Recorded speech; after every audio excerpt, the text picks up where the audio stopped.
오늘 하나님께서 저희에게 주신 은혜의 말씀은 마태복음 5장 3절입니다. 마태복음 5장 3절.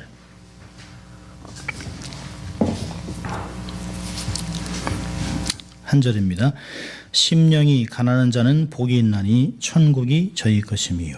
한 번 더 읽습니다. 심령이 가난한 자는 복이 있나니 천국이 저희 것임이요. 산상수훈 두 번째, 팔복의 첫 번째 말씀입니다. 참 많이 들었던 말씀이죠. 심령이 가난한 자, 그런 사람이 복이 있다라고 얘기하고 있습니다. 세상에 많은 사람들은 부자가 되기 위해서 혈안이 되어 있습니다. 어떻게 하면 돈을 더 많이 벌 수 있을까? 어떻게 하면 재물을 모을 수 있을까? 부의 기준은 무엇일까? 이전에는 부자 선정을 위해서 기준으로 세계적으로 흔히 통용되는 기준인 100만 달러. 그래서 밀리어너가 부자라고 하는 기준을 세운 적이 있습니다. 근데 이제는 더 이상 아닙니다. 최소한 500만 달러는 가져야 부자. 그래도 나는 그래도 좀 돈 좀 있지? 라고 생각할 수 있는, 좀 넉넉하지? 라고 생각합니다. 그래서 한국에서도 51억 원을 가져야 그래도 부자다 라고 얘기합니다. 51억 원을 가진 사람들이 전 국민의 몇 %인가요? 18만 8천 명밖에 되지 않습니다. 그러면 지금 최소한 4천만 명에 18만 명이면 별로 안 돼요. 미국은 지금 2%가 안 되는 사람이 미국의 95%의 부를 소유하고 있다라고 얘기합니다. 여러분은 부자라고 생각하세요? 나야 안집사님이 한 499만 불 정도 갖고 계시니까. 한때 불티나게 팔렸던 책들의 제목이 있어요. 400만 원으로 2억 만든 젊은 부자의 부동산 경매 투자 읽기. 또 하나, 또 제목은 또요. 나는 부동산 경매로 17억 벌었다. 또 한때 굉장히 팔린 책인데요. 30살 청년 백수 부동산 경매로 50억 벌다. 이 한국 책들입니다. 미국에서는요. How to become a millionaire in 7 easy steps. 7 이렇게 스텝해서 부자가 된다면 누구나 다 되죠. How to become a millionaire in the next 5 years. 어떻게 하면 5년 안에 부자가 될 수 있을까? 이게 사실 허무맹랑한 이야기인데요. 이 책을 불티나게 팔고 삽니다. 부자의 비결, 그들의 10가지 습관, 상위 1% 부자들의 습관, 끝도 없습니다. 세상은 부자가 되기를 원하고 성공을 인생의 목표로 삼았습니다. 성공의 기준이 뭐냐라고 얘기했을 때 돈이 1위였습니다. 혹시 여러분 이런 책 보셨어요? 당신도 가난해질 수 있다. 이런 책은 없어요.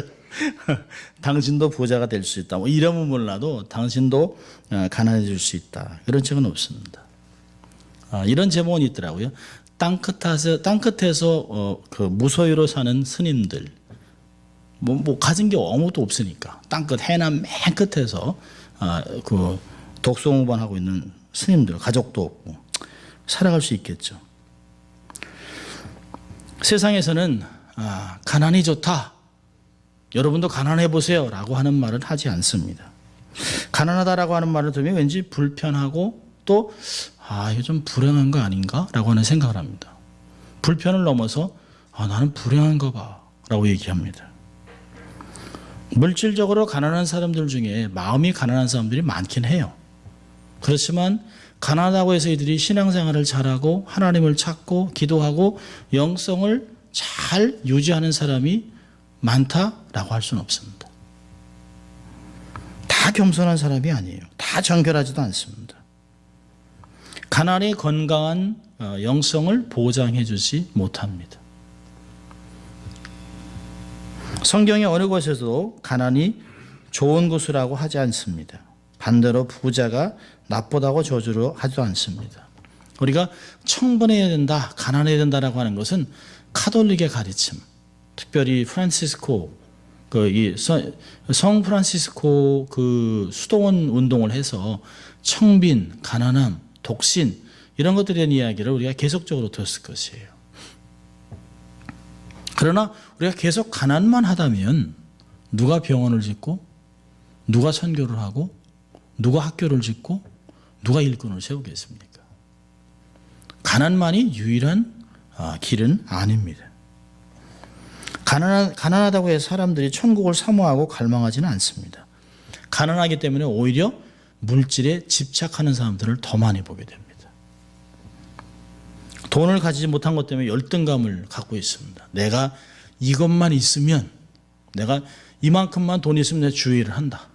내가 이만큼만 있으면 선교도 하지. 내가 이만큼만 있어도라고 하는 말을 하면서 사실은 굉장히 삶에서 무기력한 삶을 살아가는 가난한 사람들도 많이 보게 됩니다.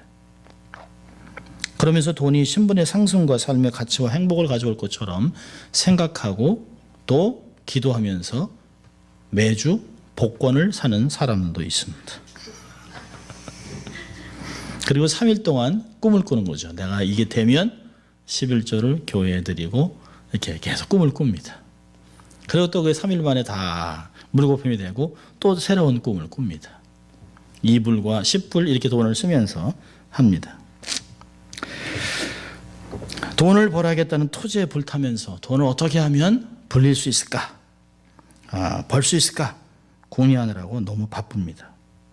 그리고 적은 돈에도 시험이 드는 사람이 많습니다. 이런 사람들을 보고 심령이 가난하다라고 하지는 않습니다. 우리는 아이고 딱하다라고 얘기하지 저 사람 심령이 가난해 복 있어라고 얘기하지 않습니다. 여러분, 주님이 심령이 가난한 자에 대한 복에 대한 말씀한 것은 세상의 가시적인 것이나 재정적인 것을 의미하는 것이 아닙니다. 얘기했잖아요. 오늘 가난한 자를 얘기하는 것이 아닙니다. 누가복음에서는 가난한 자는 복이 있다라고 했지만 사실 주님의 의도하신 것은 재물을 이야기한 것이 아니에요. 가난한 자를 이야기하는 것이 아닙니다. 어디가 가난하냐? 심령, 마음이 가난한 것을 이야기하고 있습니다. 심령이 가난하다는 것은 오히려 하나님의 나라와 관련되어 있는 것을 이야기하고 있습니다. 오늘 얘기하잖아요. 심령이 가난한 자는 복이 있는데 왜냐하면 천국이 저희들의 것이기 때문에 라고 얘기하고 있습니다. 자, 그럼 심령이 가난하다는 것의 의미는 뭘까요? 가난하다라고 번역된 헬라어 푸토코스라고 하는 단어는 파산을 당하거나 남의 도움이 없이는 살아갈 수 없는 거지 같은 상태를 이야기합니다.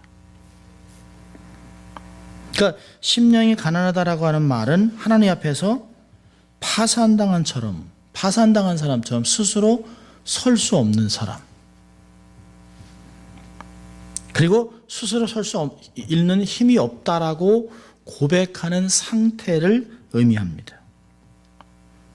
이 말을 어디서 썼냐면 이사야 61장에 이런 말을 합니다. 가난한 자들에게 복음을 전하는데 이 가난한 자는 누구냐면 포로가 돼서 하나님의 도움이 없으면 결코 자유함으로 자기의 땅으로 돌아올 수 없는 자들, 이런 사람들을 가난한 자들이라고 이야기한 것을 볼 수 있습니다. 어쨌든 간에 하나님의 도움이 없이는 회복이 안 되는 사람, 하나님의 도움이 없이는 설 수 없는 사람, 하나님의 도움이 없이는 아무것도 할 수 없는 사람, 이런 사람들을 가난하다라고 얘기하고 있습니다. 그럴 때 이 푸토코스라고 하는 헬라어 단어를 사용하고 있습니다. 자, 그럼 심령이 가난하다는 건 뭘까요? 심령이 가난하다는 것은 크게 세 가지로 봤습니다. 첫째로는 겸손한 것을 이야기합니다. 가난, 한없이 낮아진 상태를 이야기하는 것이죠. 성 어거스틴은 어느 날 제자들에게 이런 질문을 받았습니다. 어거스틴 선생님, 그리스도인들의 최고의 덕목은 무엇입니까? 자, 어거스틴은 기다림 없이 겸손이니라. 그럼 둘째는 뭡니까? 겸손이니라. 그럼 셋째는 무엇입니까? 셋째도 겸손이지. 그러면 겸손의 반대는 무엇입니까? 그것은 바로 교만이다. 그래서 제자들이 또 선생님 그러면 교만은 뭡니까? 그래서 어거스틴이 의미심장한 얘기를 합니다. 나는 지극히 겸손하다고 생각하는 것, 그것이 교만이다.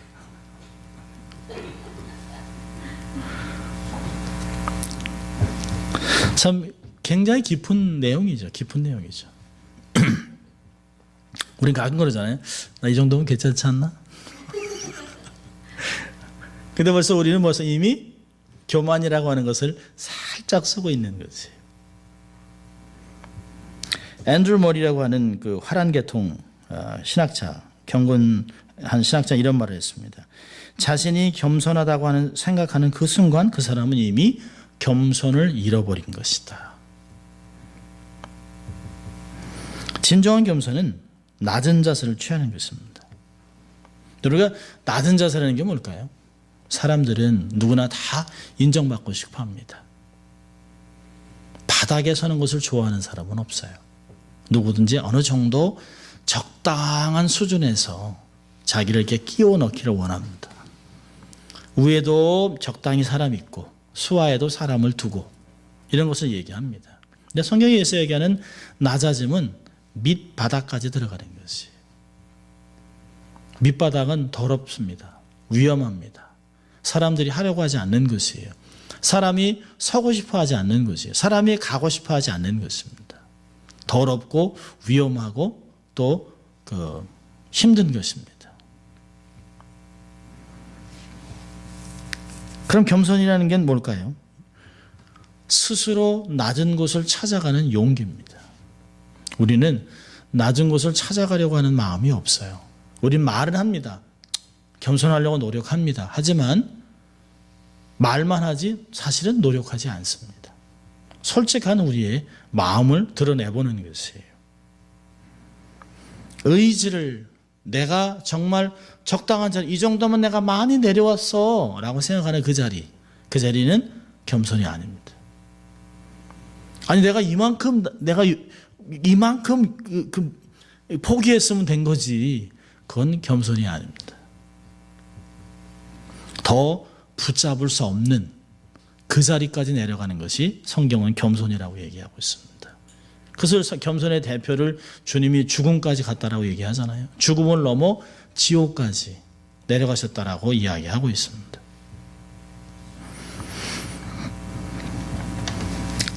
이 겸손은 언제 나타날 수 있을까요? 모든 것에 자족할 때 가능한 것입니다.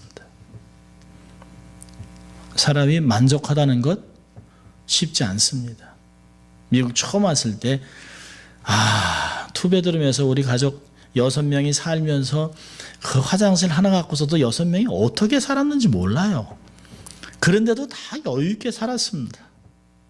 소파 하나 없이도 그냥 한국에서 가져온 그 신앙촌에서 사온 그 지금도 있는 그 두꺼운 그 이불 그거 덮고 바닥에서 자고, 그 카펫 미국 왔는데 카펫이 이렇게 두꺼워요. 오유. 그래서 거기서 자니까 한국에서 온돌방에서 자던 사람들이 괜찮은 것 같아요. 거기다가 길에서 어떤 침대 같은 거 하나 주워서 갖다 놓고 좋다고 우리 또 사형제가 뛰다가 또 깨고 이러면서도 행복했습니다. 슈퍼마켓 같은 진짜 슈퍼마켓이에요. 한국에서는 한양 슈퍼 가면 조그맣잖아요. 한 요만한데도 슈퍼에다 슈퍼 들어가야 씩 돌보면 끝인데, 근데 미국 오니까 슈퍼 진짜 슈퍼예요. 수박 이만한 거 파운드에 3전 바나나 이만큼 사왔는데도 50 몇 점밖에 안 돼요. 하루에 15개씩만 바나나 먹고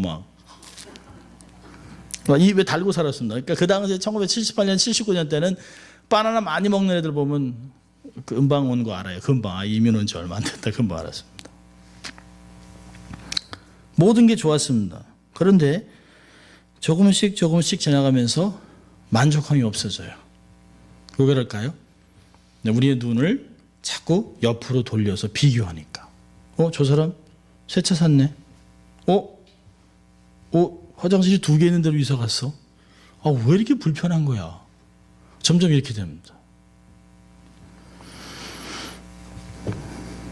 언젠가부터 우리는 자족함을 잃어버립니다. 자족함을 잃어버리면서 나타나는 게 뭘까요? 원망, 불평, 탓하고 다른 사람들을 어떤 때는 헐뜯기 시작합니다. 손가락질합니다. 마치 그들이 그렇게 한 양 그 뒤에 하지 않았어요? 환경은 하나도 바뀌지 않았습니다. 뭐가 바뀌었을까요? 내 마음의 상태가 바뀌어버렸습니다. 작은 것으로 만족하고 막 너무너무 좋아하던 그 상황이 점점 이건 아닌데 라고 바뀌기 시작했습니다. 세상은 바뀌지 않았어요. 세상은 어떤 면에서는 더 풍족해졌습니다. 그런데 우리의 마음이 풍족하지 못해요. 여러분, 겸손이라는 건 뭘까요? 매 순간 어떤 환경 속에서 주어진 환경을 겸허하게 받아들이고 하나님의 지혜를 구하는 것이에요. 하나님, 모든 상황 속에서 내게 허락하신 이 하나님의 뜻은 뭘까요? 하나님, 우리가 늘 그러잖아요. 하나님, 이 상황에서 나는 무엇을 배워야 합니까? 내가 어떻게 행동해야 합니까? 왜 나만 싫어! 라고 하는 것이 아니라 무엇을 배워야 할까를 생각하는 것입니다. 우리가 기억할 것은 뭐냐면 세상에 우연은 없다. 우연은 없답니다. 필연적으로 있는 것입니다. 빌립보서 4장 11절에서는 그런 얘기합니다. 12절에서 내가 궁핍함으로 말하는 것이 아니라 어떠한 형편이든지 내가 자족하기를 배웠노니 내가 비천에 처할 줄도 알고 풍부에 처할 줄도 알아 모든 일에 배부르며 배고픔과 풍부와 궁핍에도 일체의 비결을 배웠노라. 여러분, 자족함은 그냥 얻어지지 않습니다. 자족함은 배워야 된다라고 얘기했습니다. 대가를 지불하고 배우는 것입니다.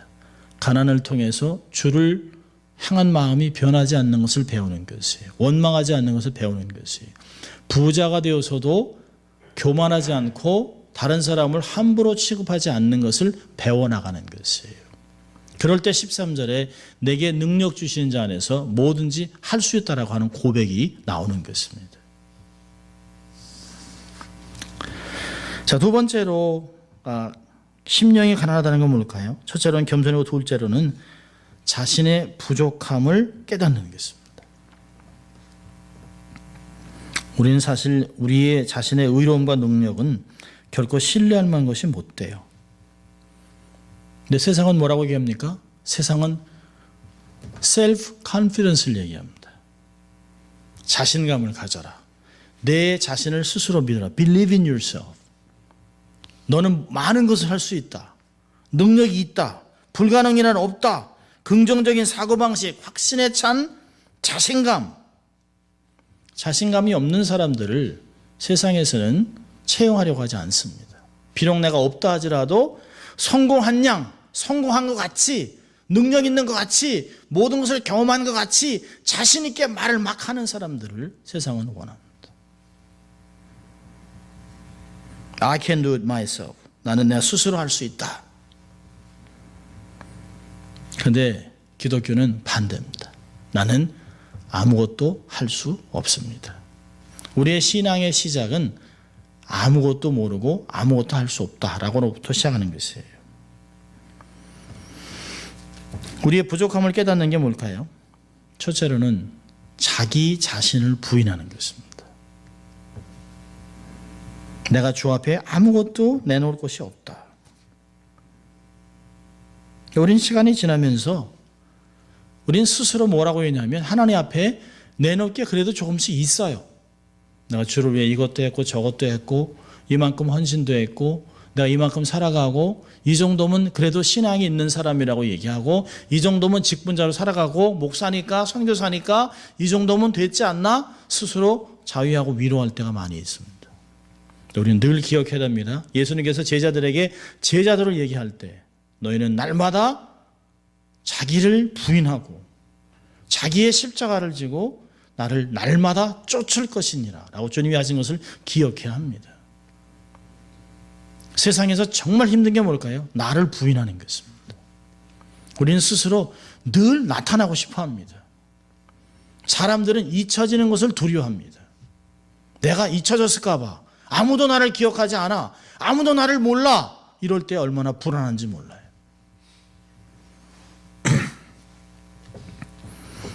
사도 바울은 뭐라고 얘기했습니까? 나는 십자가에 내 정욕을 다 못 박았다. 죽었다는 거예요. 반복적으로 얘기합니다. 우리가 산제물이 되어 영적인 예배를 드려야 된다. 내가 십자가에 못 박았다라고 스스로 못을 박았다고 얘기를 합니다. 내가 십자가에 못 박혔다고 하는 자신을 깨닫는 것이 얼마나 중요한지 몰라요. 근데 우리는 늘 내가 할 수 있다라고 생각을 합니다. 늘 자유롭다고 생각합니다. 당연히 주님이 우리에게 자유를 주셨죠. 내가 주는 평안과 내가 주는 자유함, 세상에서 느낄 수 없어요. 죄의 무거운 짐을 벗어버리게 한 것, 그건 얼마나 놀라운지 몰라요. 그러나 그것에서부터 우리가 스스로 내 마음대로 할 수 있다고 하는 것이 아니라 스스로 주님의 은혜 가운데 주의 종이 노예가 되기로 결정하는 것이에요.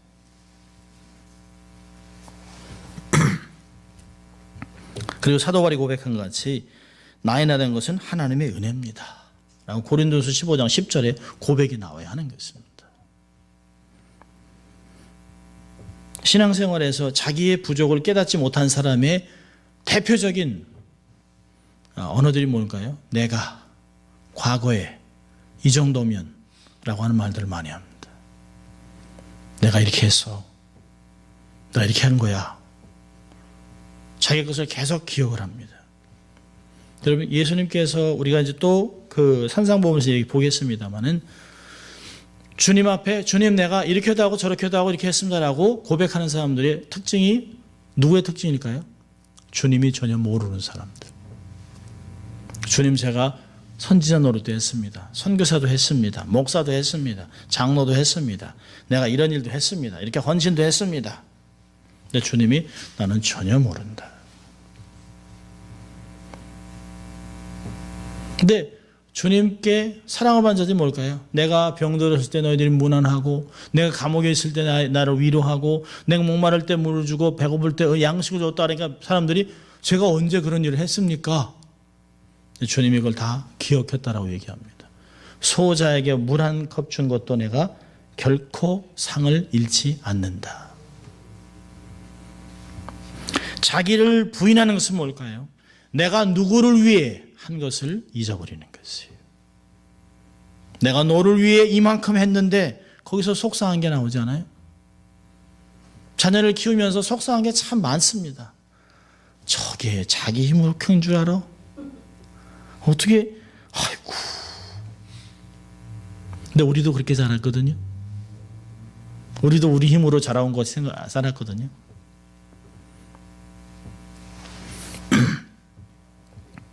내가 무엇을 한 것 같이 생각하는 것, 그건 부족함이 아니에요. 내가 스스로 힘이 있다고 생각하는 것이에요. 여러분, 주님이 내게 은혜를 주셨기 때문에 그렇게 한 건 아니겠습니까? 섬겼던 것, 주님이 내게 그런 감동을 주셨으니까 자원한 것 아닙니까? 주님이 해, 안 하면 죽여, 이렇게 협박하지 않았어요. 위협해오지 않았습니다. 주님은 한 번도 우리의 목을 조여가면서 헌신할 거야 안 할 거야 그리고 끌고 다니진 않습니다. 사슬에 묶어서 선교지 가자 이러지 않습니다.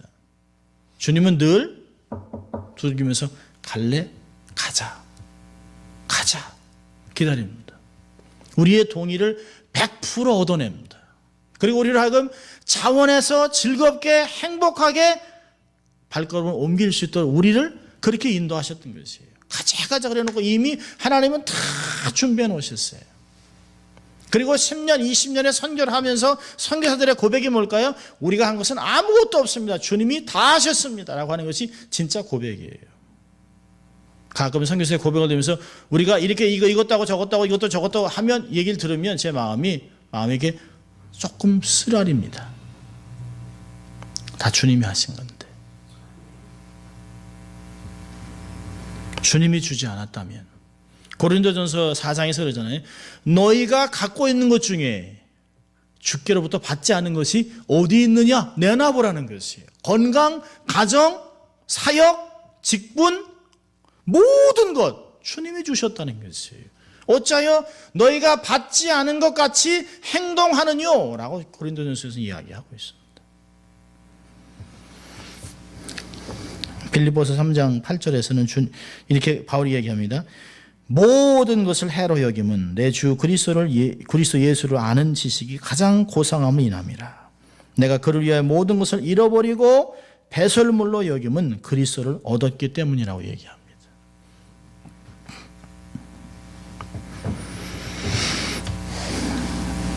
우리의 의롭게 된 칭의를 위해 그리스도의 공로만을 의지하는 것 얼마나 중요한지 몰라요. 이제까지 에베네셀로 인도하시고 현재와 미래에 임마누엘로 축복해 놓으신 아버지 하나님. 그렇기 때문에 미래가 소망이 있는 것입니다. 우리가 할 수 있는 것 아무것도 없습니다. 우리의 부족함을 깨닫는 것, 겸손과 함께 우리의 부족함을 깨닫는 것, 우리의 스스로를 부인하는 것, 내가 나라고 하는 것이 없어지는 것. 저희를 가르치셨던 목사님, 임동선 목사님, 김기영 목사님, 김희연 목사님이 저희들을 대학생 때 목회를 하고 선교사를 할 사람들을 대학생 때부터 저희를 가르치셨습니다. 그 세 분이 동일하게 얘기하셨어요. 자기를 부인하는 것이 최고의 싸움이라고 얘기했습니다. 맞죠? 목회자들이 자기를 부인했다면 수백억의 돈을 비자금으로 모으지 않습니다. 목회자가 자기를 부인했다면 권력 때문에 칼부림하지 않습니다. 목회자들이 정말 자기를 부인하는 것을 배웠다면 간음하지 않습니다. 정말 자기가 아무것도 아니라는 것을 생각한다면 교인들의 피가 묻은 헌금을 손을 댈 수가 없는 것이에요. 주의 보혈로 산 교회를 어떻게 마음대로 할 수 없는 거죠. 내가 부족하다고 하는 것을 잊어버리는 그 순간 내가 해온 것에 대한 보상 심리가 생깁니다. 내가 이만큼 했는데 그래도 이 정도 했잖아.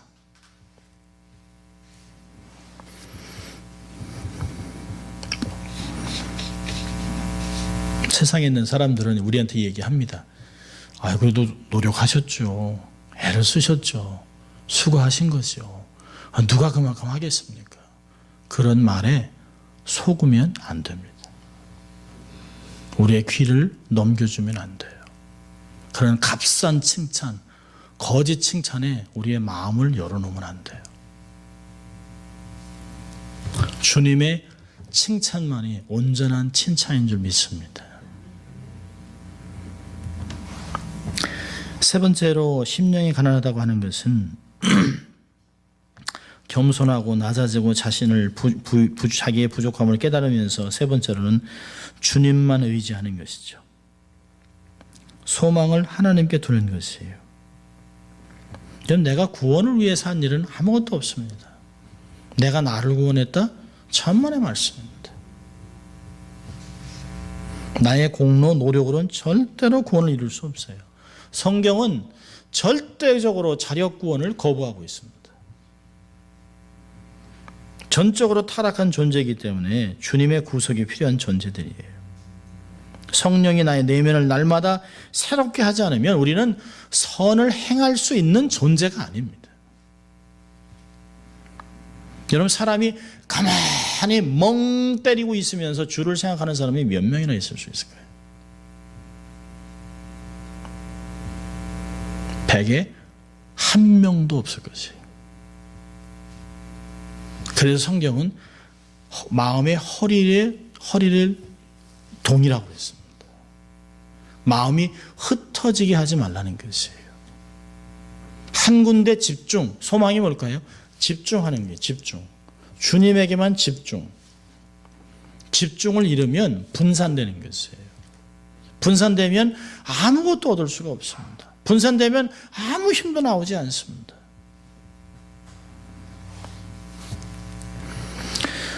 주를 향하는 내가 마음을 소홀히 하면 세상에 있는 것들이 재밌어지기 시작합니다. 재밌어요. 정말 재밌습니다. 세상이 재미없다는 사람 한 명도 못 봤습니다. 목사들도 세상이 재밌죠. 어떻게 엔터테인먼트 프로 방송들을 이길 수 있겠습니까? 교회 예배가. 이길 수가 없어요. 그런데 집중하는 시간은 그 시간 동안은 세상을 이길 수 있어요. 내가 집중하는 순간. 한 주간을 제가 종교인 성경 읽기 운동을 하면서 담임 목사 난 뭐냐 그런 생각했습니다. 다행히 제가 이제 한 주간 너무 아팠기 때문에 응급실을 가느냐 안 가느냐 이렇게 하면서 이제 밤새 이제 잠을 못 잤어요. 4일 동안. 그러면서 생각하면서 하나님의 건강 주신 것을 갖고 나는 무엇을 할 수 있을까? 집중. 그리고 성경을 읽기 시작했습니다. 근데 참 많이 읽었다고 생각을 했는데도요. 놓친 게 너무 많아요. 놓친 게. 그렇게 많이. 제가 대학교 때만 60번 읽었거든요. 대학 4년 동안. 근데 놓친 게 너무 많아요. 어떻게 이런 말씀이 여기 있었노? 이런 생각을 합니다.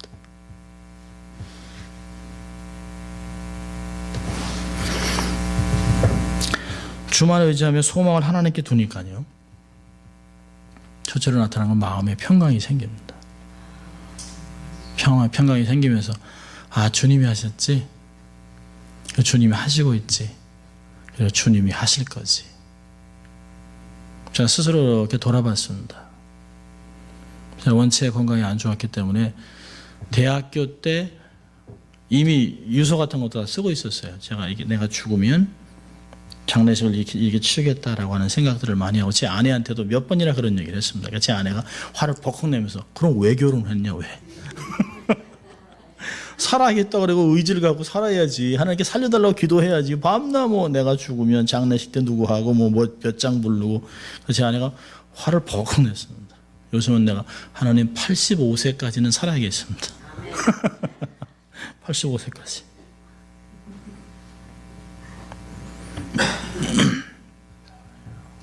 우리 힘으로 건강을 유지할 수 있는 것도 없어요. 약으로도 되는 것이 아닙니다. 생사화복은 하나님께 있는 것이에요. 하나님이 코를 딱 막으면 그냥 죽죠. 저는 숨이 막히는 게 얼마나 힘들다는 걸 아는 사람이에요. 숨이 안 쉬어지면 얼굴이 뻘개지면서 심장이 터질 것 같은 것들을 느껴요. 근데도 하나님이 터지지 않게 지켜주시고 또 그때그때마다 삶에 이렇게 어떤 돌파구들 주시고 이렇게 하나님 하시는 걸 보면 내가 정말 의지할 분은 하나님밖에 없다. 무슨 약이 약이 필요하지요. 약도 중요하지요. 쉼도 중요하지요. 그러나 모든 것의 핵심은 하나님께 있다는 거죠. 다시 이 산상수훈을 보면서 내가 정말 가난하지 못했구나. 이 마음 안에 너무 다른 것이 많은, 가난한 척은 했지만 가난하지 않은, 재정적으로 힘들었지만 마음은 그러지 않았던 이런 것들을 스스로 많이 발견하게 됩니다. 소망을 하나님께 둔다는 게 뭘까요? 우리의 눈, 생각, 마음을 주님께 고정시키는 것이에요. 우리의 대제사장 되신 예수 그리스도를 뚫어지게 바라보는 것이에요. 히브리서에서는 이야기합니다. 믿음의 도리어 대제사장 예수를 깊이 생각하라. 히브리서 3장 1절. 십자가를 쭉 바라보라고 하는 히브리서 12장 2절. 골로새 1장에 마음을 하늘에 두라. 라고 이런 것들을 우리에게 이야기하고 있습니다. 우리가 정말 하나님 앞에 그렇게 정말 우리의 소망을 두면, 우리의 소망을 하나님께 둔다면 나타나야 되는 모습은 뭘까요? 그의 뜻에 순복하는 것이. 그리고 내가 하나님께 소망을 뒀다라고 얘기한다면 나타나는 현상은 뭐죠? 주의 뜻을 찾는 것이에요. 내가 하나님께 소망을 뒀다 그래놓고 내 방식대로 해요. 내가 주님이 내 소망입니다. 내가 주님만이 내 삶의 리소스입니다. 모든 근원입니다라고 얘기하지만 내 방법, 내 생각대로 삶을 살아간다면 그건 거짓말하고 있는 것이에요. 예수님 같이 정말 겟세마네에서 내 뜻대로 마옵시고 아버지의 뜻대로 하옵소서라고 하는 것이 정말 하나님께 소망을 두는 길입니다. 우리는 하루에도 수십 가지의 계획들을 만들어요. 방법들을 철저하게 만들어 놓고 있습니다. 백업 플랜을 다 갖고 있습니다. 근데 그걸 하나님께 부시기 시작해야 됩니다. 하나님의 방법만, 하나님의 뜻만 사용하기로 결정하고 다른 플랜들을 과감하게 불태우고 없애버리는 것이에요. 처절한 전쟁을 시작해야 됩니다. 시편 146편 5절은 이렇게 얘기합니다. 야곱의 하나님으로 자기 도움을 삼으며 여호와 자기 하나님에게 소망을 두는 자는 복이 있다. 얼마나 아름다운 말씀인지 몰라요. 여러분, 사람이 우리에게 소망이 될 수 없어요. 대통령이고 밀리언웨어고 누구 간에 목회자도 우리의 소망이 되면 안 돼요.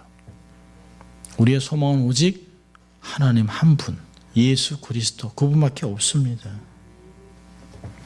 그렇다면 말씀이나 뜻이나 타협하면 안 돼요.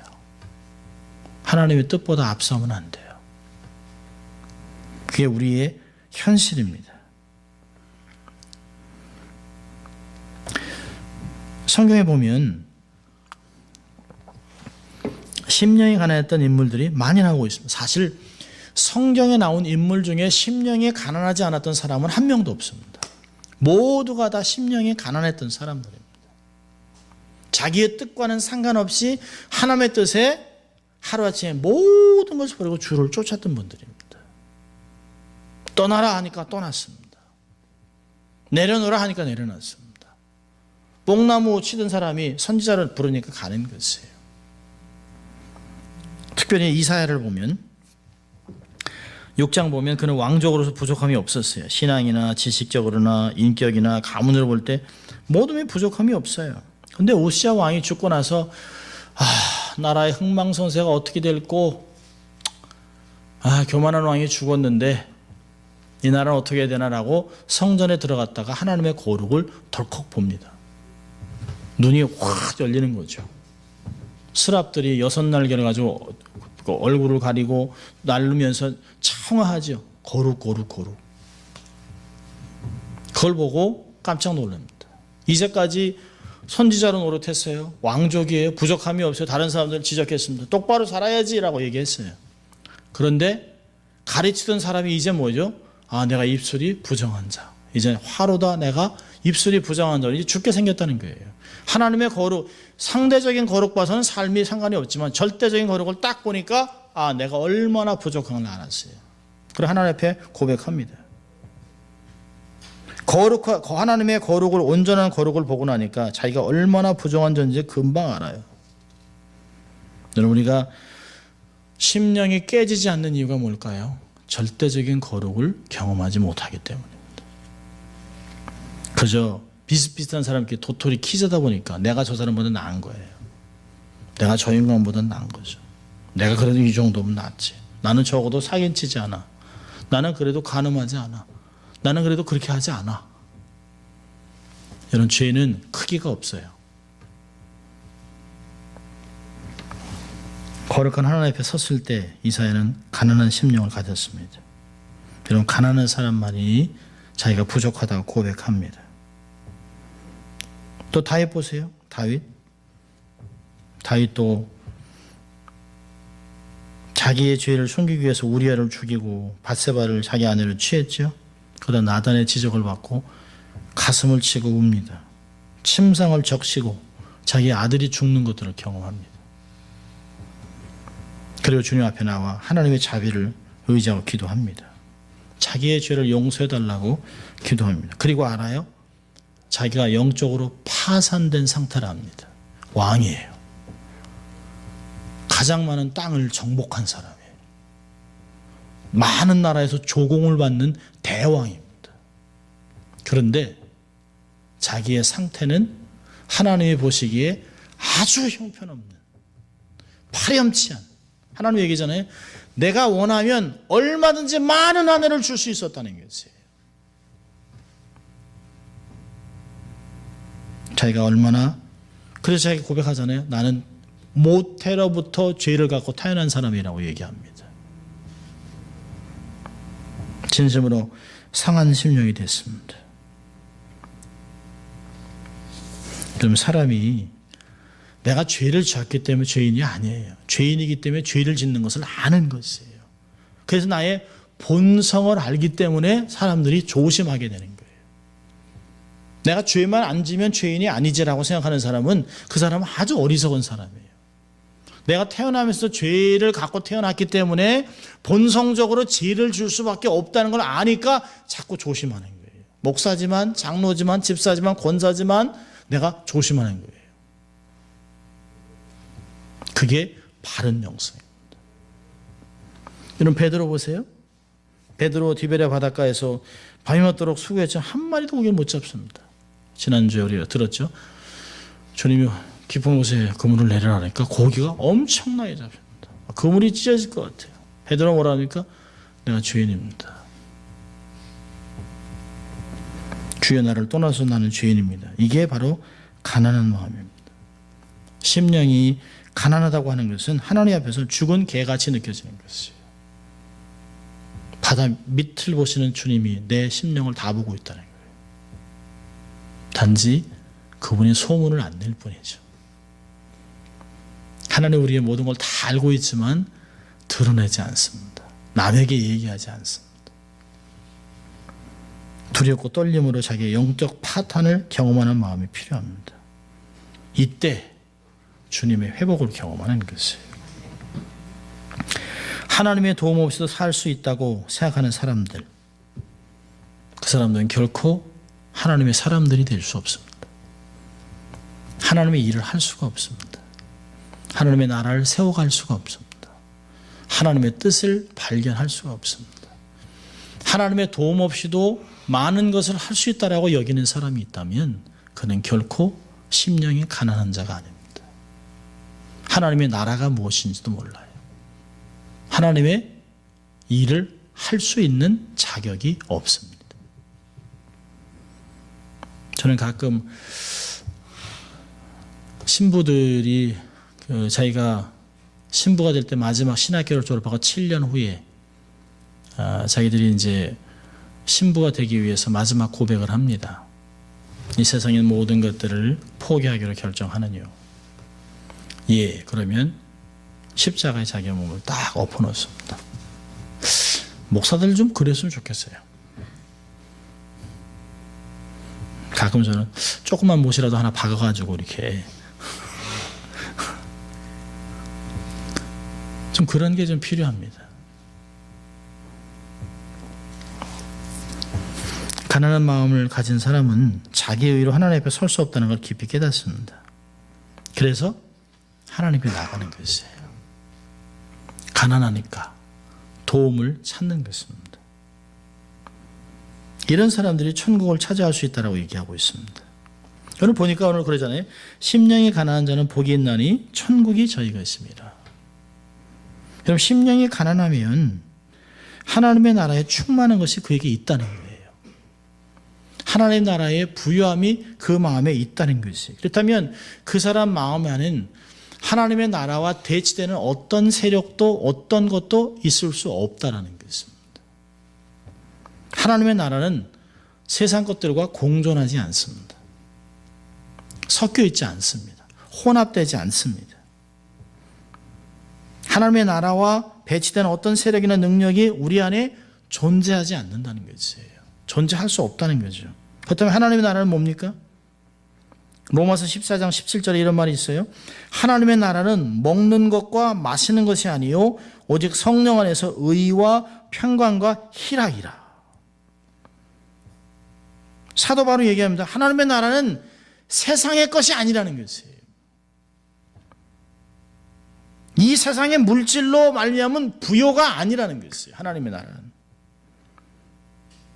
하나님 나라에 대해 성경은 여러 가지를 가르쳤지만 이런 마음에 있는 하나님 나라의 상태, 즉 성령 안에서 의와 평강과 기쁨이라는 사실이 심령이 가난한 사람들 속에 있다는 것이에요. 심령이 가난하니까 아무것도 없는 것이 아니에요. 그 안에 의와 기쁨과 평강이 있다는 것이에요. 늘 존재한다는 것이에요. 하나님 나라의 의, 하나님 나라의 평강, 하나님 나라의 기쁨. 주님이 말씀하셨죠. 내가 주는 평강은 세상도 알지 못하고 세상에 절대 줄 수 없는 평강, 그런 걸 내게 준다. 세상이 어떻게 알겠어요? 세상에 무너지고 정말 몸이 아파서 정말 막 밤에 숨을 한숨도 쉴 수 없는 가운데 퍼프를 하고 약을 먹고 하는 가운데서도 죽을 것 같아? 라고 하는 것보다는 하나님, 그래도 하나님이 제 편이죠. 이제까지 살려주셨는데.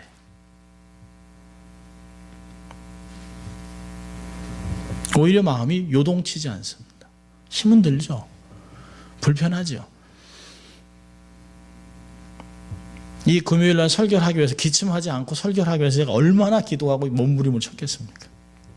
기침 안 하잖아요. 지금.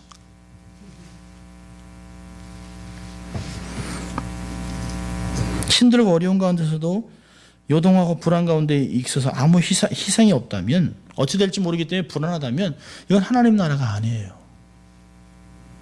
아무것도 염려하지 않는 것, 세상에 있는 의식주, 먹고 사는 것, 그건 아무것도 아니에요. 그런데 우리는 그것에 우리의 삶을 걸어놓고 있어요. 그거로 행불행을 결정하고 있습니다. 우리의 건강 때문에 불행이냐 행복하냐 그걸 결정합니다. 그렇지 않아요. 어떤 상황 속에서 어떻게 될지 모르지만 그 가운데서 온전히 안정되고 살 수 있는 것, 그것이 하나님이 주신 평안입니다. 이 세상에서 주는 것 같지 않습니다.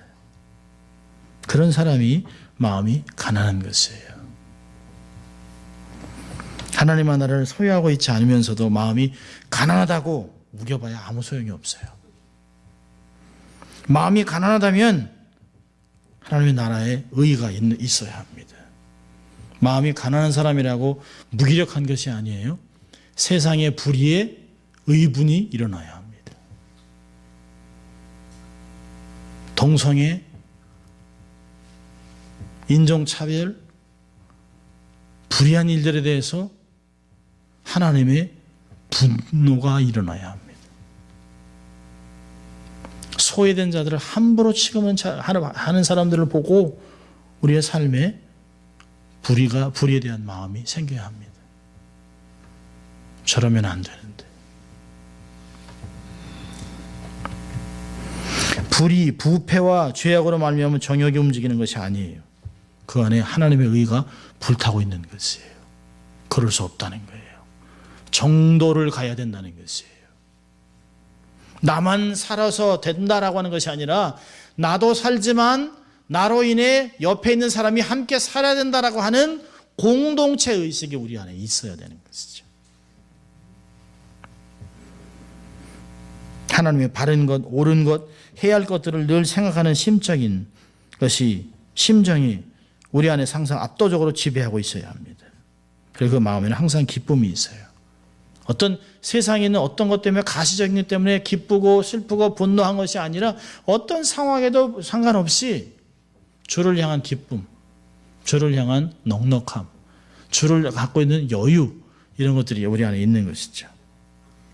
지나가면 점점 체감돼 없어질 그런 것이 아니에요.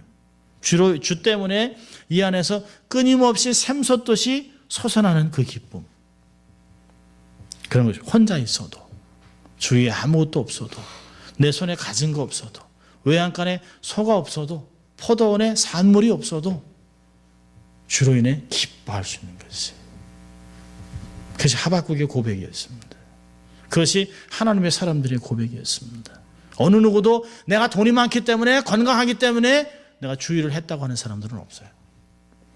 부족하지만, 힘들지만 주님이 내 곁에 서서 나를 도와주고 나와 함께 하겠다고 약속하시고 끝까지 나를 인도하시고 이제까지 에베네셀 하셨기 때문에 했다라고 고백하는 것이 바른 고백입니다.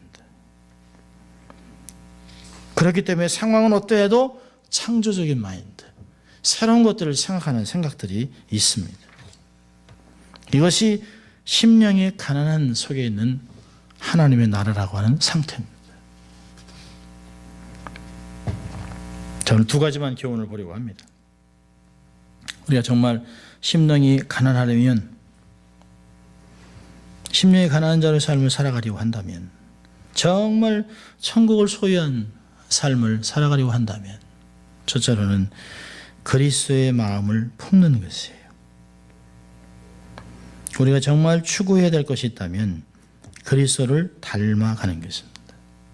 그분의 성품, 그분의 삶의 스타일, 우리의 삶에서 드러내는 것이에요. Imitating Christ. 그리스도를 닮아가는 거예요. 처음에는 바보 같아요. 처음에는 세상은 그렇게 안 하는데 웬 십자가를 져야 되나? 세상에서는 다 자기 자랑하는데 왜 스스로 저렇게 해야 되지?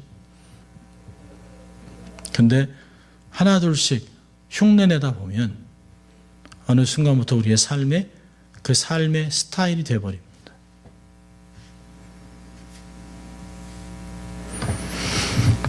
그분의 마음을 품으면 낮아질 수 있어요.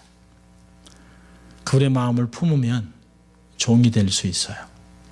그분의 마음을 품으면 빛과 소금으로 살아갈 수 있어요. 그분의 마음을 품으면 다 포기할 수 있어요. 그분의 마음을 품으면 모든 권리를 다 내려놓을 수 있어요. 그래서 수많은 선교사들이 순교하면서도 주님 앞에 감사할 수 있었던 것이죠. 불에 태워져 죽는데 사자들이 막 그 원형극장에서 막 달려들고 자기를 물어뜯고 아이들이 막 오는데 어머니가 그럽니다. 조금만 참으면 된다. 주님도 이렇게 가셨단다. 무서운 고백이죠. 그 이야기를 듣고 아이가 엄마 조금만, 그리고 타 죽는 거예요. 그리고 짐승에게 막 물려 죽습니다. 그리스도의 마음은 세상을 두려워하지 않습니다. 그리스도의 마음은 걱정하지 않습니다. 왜? 주님이 다 하실 것이기 때문에.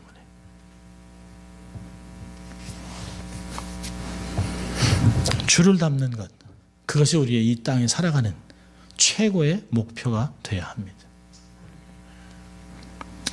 두 번째로는요, 심령이 가난한 자가 되려면 하나님을 전폭적으로 신뢰하는 것이에요. 주님은 나를 택하시고 후회하지 않습니다. 연약한 나를 충성되게 직분을 주셨습니다. 생각만 해도 감동이죠.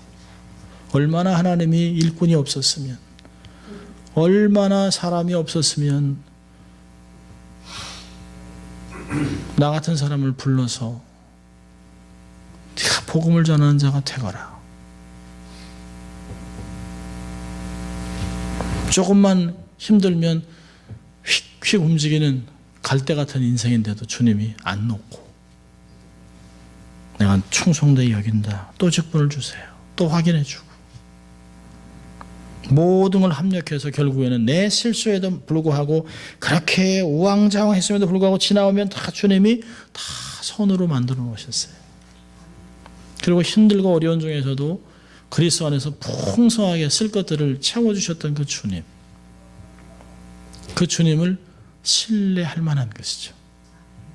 세상에서 누가 그렇게 우리의 인생을 돌아보겠습니까? 1년, 2년? 세상에는 그렇게 도와주는 것도 힘들어요. 근데 주님은 태어나서 죽을 때까지 우리 인생을 한 치의 오차도 없이 우리가 다 지저분하게 놓으면 싹 치워놓고 또 싸놓고 우리가 걸어갈 수 있도록 앞에 다 불필요한 거 다 치우고 다 있는 거 뭐 그 돌뿌리 같은 거 다 치우고 길 닦아주고 알려주고 사인판 만들어 놓고 일로 가라고 얘기하고 사람들 보내서 또 격려해주고 그리고 더 낙심할까 봐 또 얘기해주고 격려해주고 그렇게 해준 하나님이 어디 있습니까? 가끔 그래요. 하나님 다른 사람들도 그렇게 좀 해보세요. 나한테만 너무 바쁘지 않으세요? 이렇게 하나님은 70억의 인구를 다 그렇게 돌보신다는 걸 생각하면 역시 하나님은 대단하십니다. 근데도 하나님을 안 믿잖아요. 그렇게 인생을 그렇게 멋지게 우리 삶을 지금까지 이렇게 인도해 오셨는데도 주님이 너 나 믿지? 그럼 대답이 여기까지, 요만큼.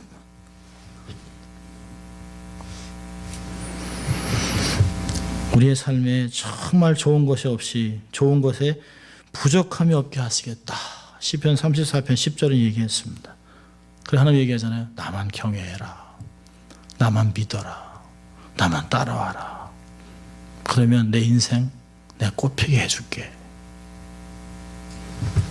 그게 주님이 우리에게 얘기하시는 거예요. 야, 네가 세상에서 부자 되려고 하지 말아라. 네 마음에 천국이 있지 않니? 세상에서 줄 수 없는 것, 세상에서 기준이 바뀌는 거 이럴 때 변하지 않는 의, 평강, 기쁨, 세상과 바꾸려고 하지 말아라. 가난이 최고야 라고 주님이 우리에게 얘기하는 것 같아요. 이 가난은 세상에서 얘기하는 그런 가난이 아닙니다. 여러분, 심령의 가난에도 재물의 부자가 될 수 있어요. 그런 사람이 돼야 합니다. 어떤 것을 주셔도, 어떤 직책, 어떤 지위, 어떤 재물을 줘도 우리 안에 있는 의와 평강과 기쁨이 변하지 않는, 혼합되지 않는 인생을 살아간다면 주님 말씀하세요. 야, 너는 정말 검증됐구나. 네 마음에 있는 그 천국 변하지 않는구나. 그러면 이걸 갖다 써라. 하나님께 검증되는, 정말 우리 안에 이 산상수훈을 통해서 우리의 삶에 막 이렇게 하나님 앞에 검증되는, 하나님이 야, 이렇게 하면 되는 거야. 이렇게 살아라. 그런 약속들을 받아내는 여러분 될 수 있기를 주의 이름으로 축원합니다. 기도합니다. 하나님 아버지 감사합니다. 오늘 말씀을 통하여 심령이 가난한 자의 복들을 말씀하시고 우리가 어떻게 무엇을 왜? 라고 하는 질문을 가지고 주 앞에 설 수 있도록 도와주시고 주님이 주신 구원, 주님이 주신 사역, 주님이 주신 건강이 모든 것들을 주를 위하여 영광을 위해 사용하는 저희들 될 수 있도록 도와주시고 세상에 우리의 마음을 열지 않게 하시고 우리의 눈을 빼앗기지 않게 하시고 오직 하나님 앞에 하나님께 초점을 맞추고 낮아지고 겸손하고 자기를 부인하는 가운데 심령이 가난한 자가 되어 정말 천국을 소유한 자의 삶을 살아낼 수 있도록 하나님 축복하여 주시옵소서. 감사하고 예수님 이름으로 기도합니다. 아멘.